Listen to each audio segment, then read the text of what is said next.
Kepala Stasiun Meteorologi Sultan Mahmud Badarudin II Palembang sebut tingkat curah hujan tinggi di Sumatera Selatan akan terjadi di bulan Februari.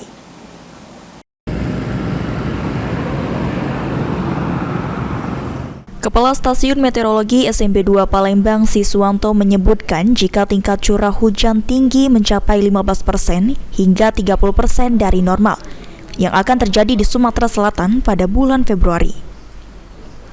Kondisi tersebut akan menyebabkan curah hujan di Sumatera Selatan secara klimatologi berkisar antara 150 sampai dengan 500 mm per bulan atau masuk kategori menengah hingga tinggi.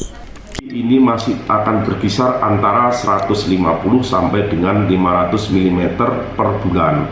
Kategori curah hujan tersebut masuk dalam kategori menengah hingga tinggi. Kemudian untuk sifat hujannya sendiri ini adalah kategori hujan normal hingga atas normal.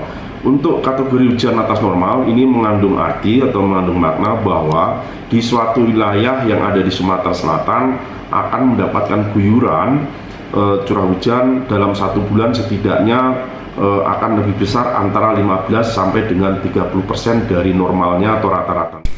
Ditambahkan oleh Siswanto, wilayah yang diperkirakan memiliki curah hujan 300 sampai 400 mm di bulan Februari 2024 nanti, diantaranya Kabupaten Banyuasin, Musi Banyuasin, Muratara, Musirawas, Lubuk Linggau, Empat Lawang, Oku Selatan, Oi, Oki, Oku Timur, dan Prabu Muli.